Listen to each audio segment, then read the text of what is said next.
The following is a discourse on the psyche of women. You may not like it, but that is the point.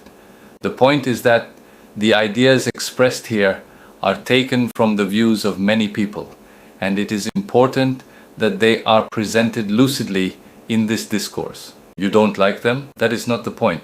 There are many things in life we don't like, yet we live. Your job, for example, you might not like it, yet is part of you. I urge you to consider these thoughts in that light. Some may say some of words used are offensive. No, that is not the truth. All the words used in this discourse are words used in everyday life. So buckle up and let's get into it. Cheers. Women are more likely to be depressed than men. Why? That answer is simple. Their perspectives is the here and now, their bodies, clothes, hair, nails, shoes. These are ephemeral. Let us take the grand thing in their world, that is their bodies. Consider how much money, attention, and time is spent by women on this matter. Now consider how a woman's body deteriorate and wax old faster than man's body. Also, they know that men would not like them as their body age, and since their lives revolves around men's admiration of their bodies, that sweeps them into depression. Let us go further. Women are poetic and metaphoric. Why? Again, we give the same answer. The answer lies in the perishability of their bodies. But what do we mean when we say women are poetic and metaphoric? I will answer this question by way of example. Women find it difficult to apply the correct anatomical name to their sexual organs. They would rather not call having sex, but use grand terms like making love. They say that men have sex and women make love. This is because women are aware of the nothingness of their bodies and are disgusted by them, but instead of accepting that reality, clothe it in metaphors that make the body and its activities seem elevated. Thus, they are making love, which puts sex at the level of God, if God is love, except that God's love transcends physicality, body. Women, in effect, flee and escape from their physical reality and instead live at the metaphorical level, the poetic level, where what is animalistic, sex, is now equated with the divine. If you tell a woman, let us have sex, she would feel demeaned and refuse. She want you to buy gifts and chocolates first. She want you to wax poetic by saying, let us make love. Of course, nowadays, in this age of hookups, this is evolving. Most women today fall in the category of being trash. You know that concept of a trashy woman? She is bohemian and during sex. Indulge in dirty talks. Fuck me. She does not want gifts and chocolates. Just wears miniskirts and go to nightclubs. Get so drunk, bluntly say, I need a cock. Fuck me. That is what is happening today. She can say right there in the nightclub, I need cock, let us go to the toilet, bend herself. Fuck me. But overall, women flee from human-animal reality and live at the false, sham, and phony poetic level where nonsense is made to seem like a big deal. They take their bodies as important. To say, let us have sex, makes a woman's vanity that she is important devalued. The run-out women ordinarily want you to buy them roses, beautiful clothes, jewelries, and other things they place on their bodies to make their bodies seem valuable in their eyes. Anything but to accept animality is women's goal. Women become depressed if for some reason those around them do not collude with them and overvalue their bodies and sex. They temporarily cure their depression by leaving men who do not place them on a pedestal and run to men who do so, and nowadays to other women who value their sexual organs and their bodies. Women are easily depressed and deluded because they value that which has no value, the human body, and when worth is taken away from those, they feel depressed. To heal them of their depression, they must be taught to accept their bodies as nothing, as not important. That is kind of difficult to do, for they must value their bodies.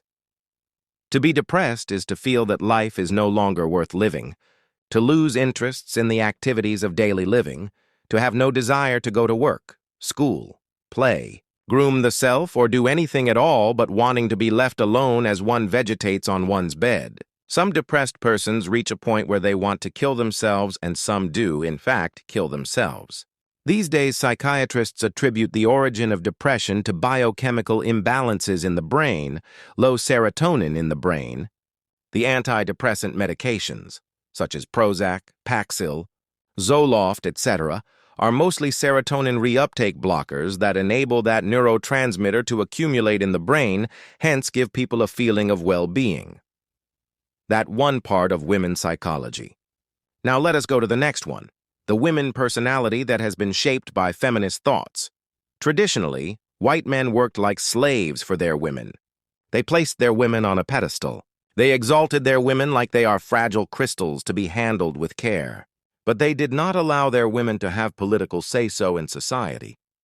White women, seeing that black folks have been given civil rights, joined the fray, and in the 1960s, the National Organization for Women demanded equal rights for women. Now they have it, but they did not stop there. In academia, they formed women's studies departments. These departments had one goal in mind, to present men as violent abusers and practitioners of patriarchy that oppressed women. Women were told that men oppressed them and treated them as sex objects. They were told to be angry at men. Thus, women believed that to be empowered is to put men down. Men learned their lesson and became cynical towards women. They really began treating women as sex objects. The philosophy became, fuck them and discard them. In fact, don't even bother with relationships. If you have money, you can pretty much buy sex from different women every night. As for children, who wants that financial burden? If you made a mistake and got a woman pregnant, deny paternity. If finally she goes to court and insists on child support, get a fancy lawyer who can get you the best deal possible. Why bother having an emotional entanglement with a woman who, upon the most flimsy excuse, leaves you and goes to other men? Worse, she calls herself a lesbian and find another woman to masturbate with. Generally, college-educated men in the USA are now cynical about women. The result is that most women above age 50 are single, alone, and neurotic. These women live empty lives, lives filled with drugs, legal and illegal drugs. They are living a miserable life of dildos and vibrators.